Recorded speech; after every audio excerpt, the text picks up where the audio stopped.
There has been major controversy with the participation of transgender athletes competing in female sports. Many feel it's unfair and can possibly ruin female sports, but the transgender athletes themselves claim that their higher hormones has nothing to do with giving advantages. However, what the science has to say about it? Hey guys, welcome back to another episode of the Hurl channel, joined by your host Dutch Books. Today we dive into the topic of transgender athletes competing in female sports and what risks does it pose to the world of sport.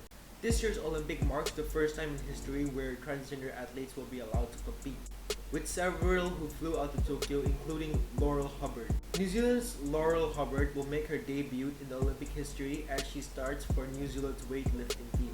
The decisions to allow trans athletes to compete in the Olympics has sparked major outrage from sports fans all around the world.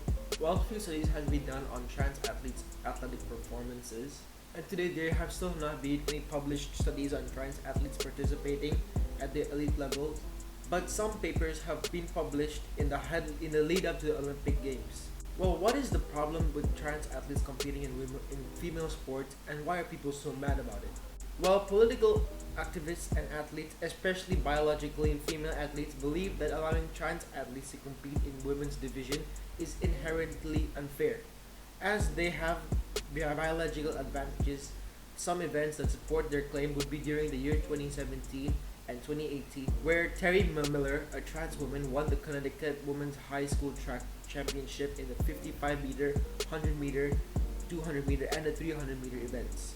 Her closest and only real competitor within those 2 years was Adriana Yearwood, who, by the way, is also another trans woman.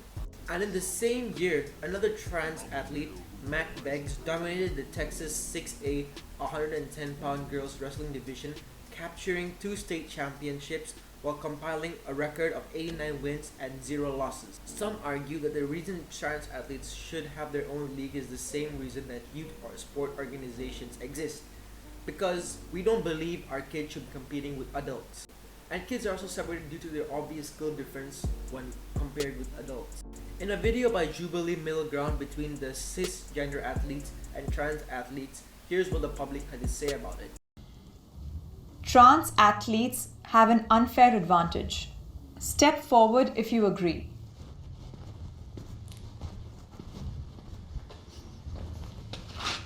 When you first think about transgender athletes, I guess the first thing you think about is, well, biologically, transition usually happens after puberty, right? So if this biologically male athlete goes through puberty, he gets better bone structure, he has all these skills that he enhances, all these muscle that he puts on, and then he transitions. Yes, your testosterone levels go down, but you're always just gonna have that things that you've gone through during puberty that you have after you've transitioned. So I feel like there's always gonna be that advantage. I think it's dependent on the gender that they are transitioning to. For example, trans women do have somewhat of an advantage. Biological men are naturally born with higher bone density and larger lung capacity and a larger heart, and that's not something that can necessarily be changed with hormones. Of course, this isn't the same for trans men athletes. For me, it's just on average, guys are typically a little bit stronger, a little bit larger, a little bit taller. So depending on the sport especially, it can give them a large advantage when you're looking at something like that. When it's something like swimming, having that ability to be a little bit larger lung capacity will overall affect that. Can I have the disagreeer step forward?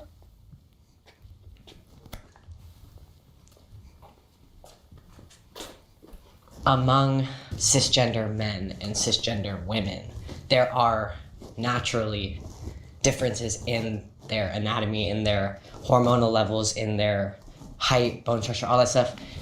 Any cisgender woman compared to another might have a different body type. Yeah. Some women are naturally very strong.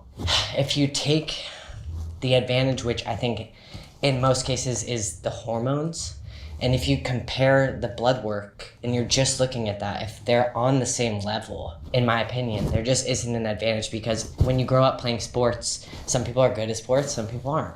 The problem I see with this argument is that there's a large group of people that no matter what I do in a sport, will always automatically assume that I have an advantage. But they're not taking into account hours that I put into practice, hours that I put into weightlifting to become a better athlete. Roller derby is probably 90+% cis women. I get my ass handed to me.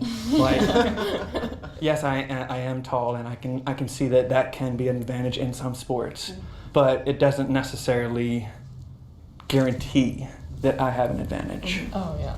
What we usually hear in the news and politics and stuff is about trans women just because they're in so much prominence, because they are winning. I can't remember what her name is right now, but she was a powerlifter. She is a powerlifter. I think she went to Tokyo Olympics, and she's transgender. And they're winning by a large amount of weight. If you truly believe that trans women have an advantage, even with hormones, then that means you truly believe that trans men have a disadvantage, even with hormones. So the argument that you hear most of the time is against trans women. Yeah. So does that mean that you're okay with trans men having that disadvantage? When I was going through high school, I wrestled against females. I had to suppress both my hormones in my body, and I was still able to beat the men too, with my levels low.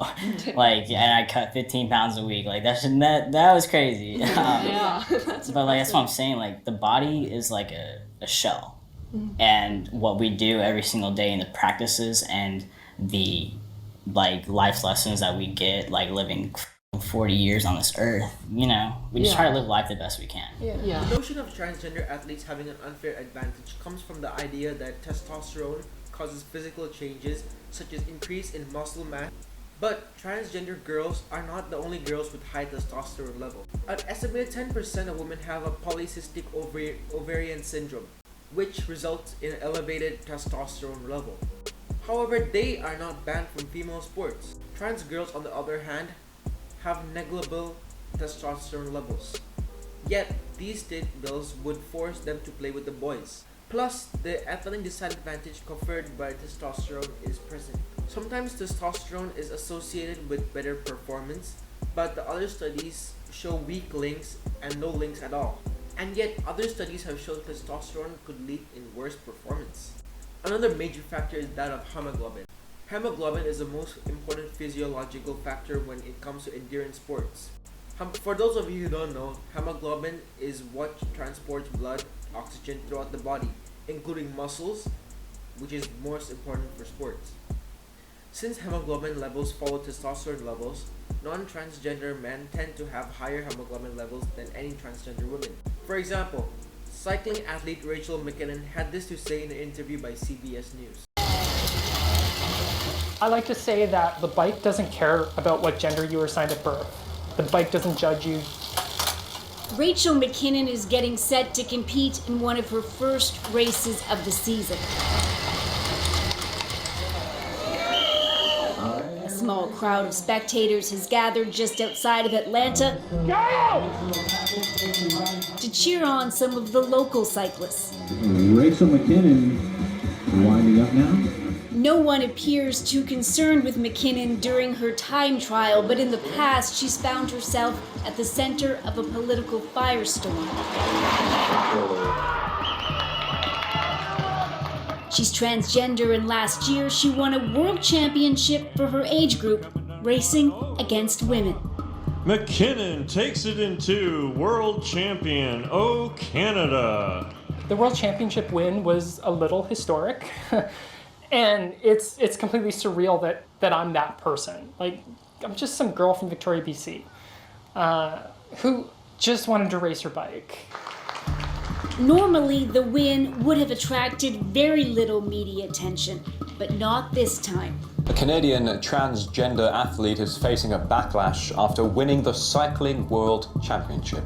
Rachel Mckinnon, who was born male... She says the reaction online was overwhelming. A lot of support, but good goddess, the amount of backlash was a new level for me. I estimated it was about 3,000 to 1 negative and generally very hateful comments, 2 positive ones.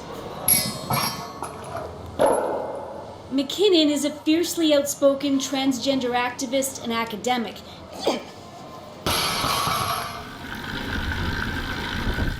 become a central part of the roiling debate around rules, rights, and biology in elite sport. At issue just how to include trans women in competition. The idea that we need to protect women's or female sport from other women and females is itself inherently discriminatory. No testosterone policy will ever work. They should respect an athlete's legally recognized sex or gender. Mckinnon publicly posted her testosterone levels online to show just how low they are, nearly indetectable. She believes young boys and girls, regardless of gender assigned at birth, have similar muscle mass. It's once a child experiences puberty is when that muscle mass is changed. The major differences begin to emerge when they become pronounced once boys experience a surge in testosterone. With all these reasons why people don't want transgender athletes to compete in female sports, how do the transgender athletes themselves feel? For one, many of them feel like there is nothing wrong with them being in female sports. However, female athletes have other views on the topic. Swimmer Sharon Davies, a silver medalist at the 1980 Olympics, became the latest to lend her support to campaign-led pressure group Fair Play for Women. In quote, "I believe there is a fundamental difference between the binary sex you are born with and the gender you may identify as. To protect women's sports, those with a male sex advantage should not be able to compete in women's sports. And there have been many occasions where trans athletes have clashed with journalists and writers. With all these problems emerging, what are some solutions that could combat these problems? For one, proposed solution is that competitors who would have higher testosterone levels should be measured, and then algorithms would determine their advantages, or otherwise receive an appropriate handicap. For example, in long distance running, trans athletes should be given an appropriate weighted vest. However, in recent times, this solution has been shown to be quite the controversy, as the whole reason for people wanting to change their biological gender is to feel included in society, and this solution would make them feel left out. Others suggest employing an algorithm that includes all athletes that divides themselves into categories on both physiological and social parameters. This idea is still relatively new, and more research has to be done about it in order for it to be successfully used in sports. With that being said, we reached the end of the video. It's going to take a long time before this problem gets solved, but slowly by slowly we are making progress in including trans women in our sports. I hope this video gave you important insight of the problem that trans athletes and female athletes are dealing with. With that being said, thank you for sticking till the end of the video. I'll see you all next time. Peace out.